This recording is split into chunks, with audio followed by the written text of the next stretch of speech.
Bonjour à tous, c'est Morgane. Aujourd'hui, je vais vous parler de la bande dessinée qui a illuminé mon été 2019, la bande dessinée qui a fait vibrer mon cœur de fan, et c'est Capitaine Albator par l'auteur français Jérôme Alquier. Je vais vous dire un peu plus dans cette vidéo pourquoi j'adore cet album et pourquoi je vous le recommande chaudement. Alors on y va!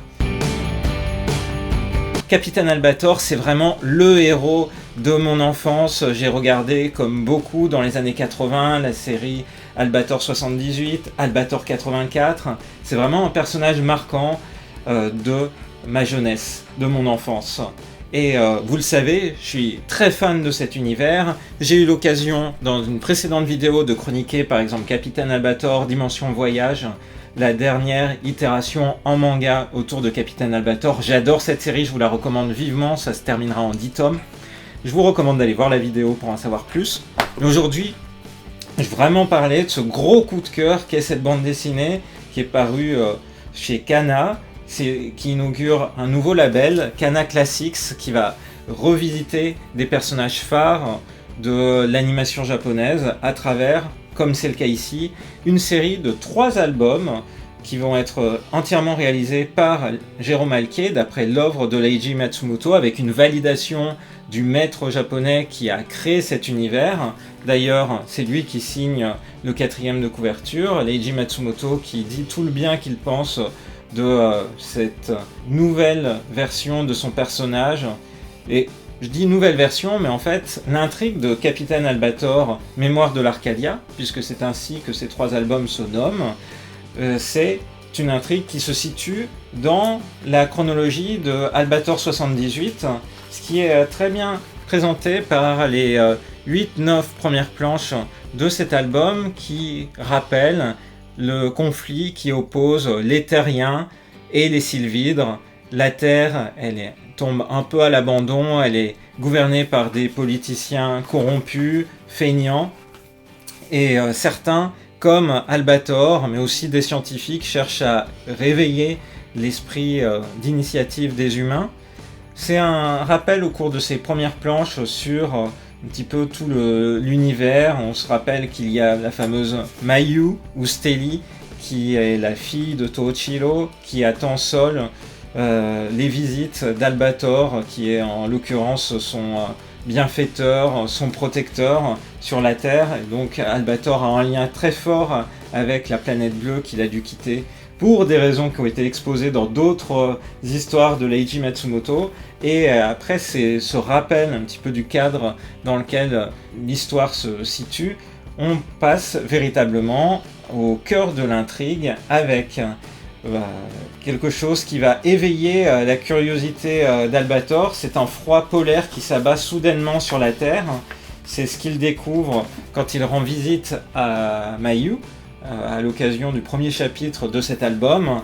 Et durant le 2e chapitre, on va découvrir qu'il y a des choses étranges qui se cachent au fin fond de glaciers.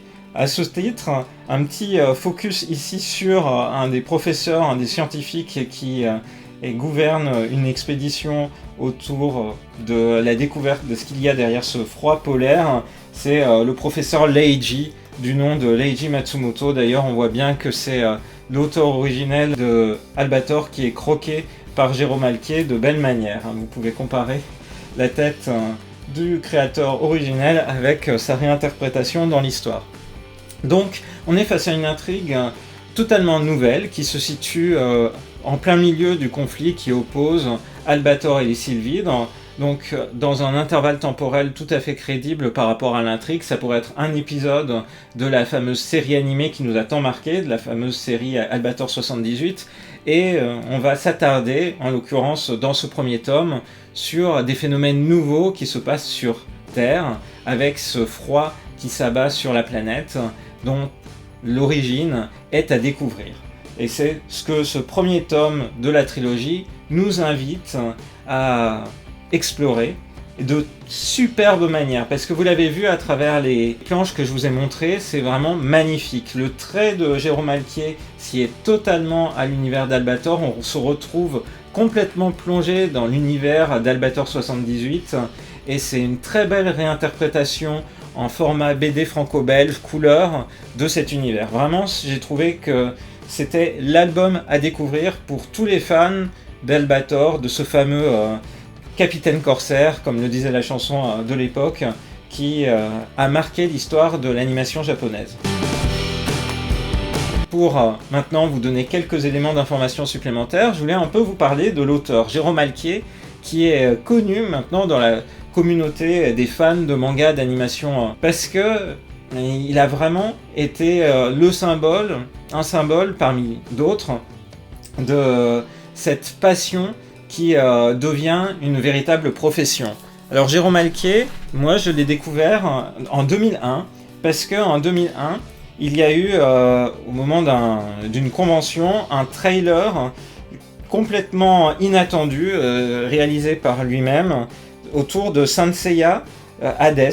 C'était une époque en fait où la suite de Saint Seiya Hades n'avait pas du tout été adaptée par les Japonais et des fans français.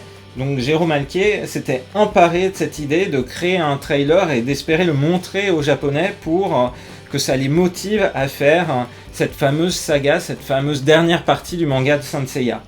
Donc c'est déjà via cette énorme passion que j'ai découvert cet artiste, qui ensuite a été repéré par l'éditeur de DVD Déclic Images et a réalisé nombre de jaquettes de DVD dans les années 2000 pour le compte de cet éditeur. Et puis il a signé des bandes dessinées en 2011, une série originale qui s'appelle Surnaturel, qui est disponible chez Delcourt. Plus récemment, il fait partie des auteurs qui ont signé un des tomes de la saga mythique, qui est la nouvelle saga lancée par Patrick Sobral, Patricia Lifung et Philippe Ogaki. Donc Jérôme Alquier signe le tome 5, qui s'appelle Miguel.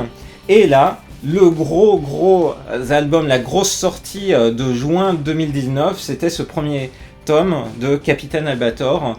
Vraiment passionnant à découvrir.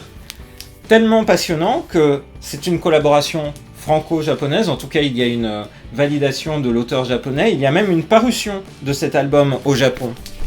La parution de cet album se fait actuellement sous un format de prépublication sur la plateforme Manga Cross, qui est une plateforme tout à fait officielle lancée en 2018 par Akita Shoten, l'éditeur japonais qui détient les droits d'Albator, et donc les Japonais peuvent lire aussi ces mémoires de l'Arcadia en japonais. Vous pouvez aller lire les chapitres en japonais si ça vous intéresse sur le site de Manga Cross.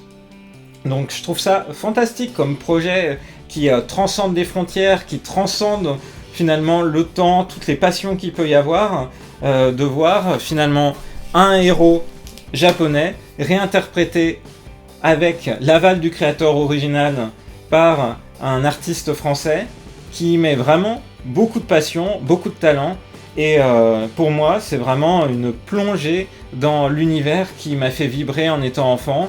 C'est une plongée dans une nouvelle histoire que je ne connais pas, que je vais découvrir au fil de ces 3 tomes, et je n'ai qu'une hâte, c'est de découvrir le 2e volume qui est prévu pour novembre 2019 et le 3e qui clôturera la trilogie en 2020. Bref, si vous aimez de près ou de loin l'histoire d'Albator, je ne peux que vous recommander d'aller lire cet album. C'est vraiment un concentré de passion. Voilà, j'espère que cette vidéo de présentation de cette bande dessinée Capitaine Albator vous a plu, et je vous donne rendez-vous à très bientôt dans une prochaine vidéo sur la chaîne de Rosalis. Bye bye!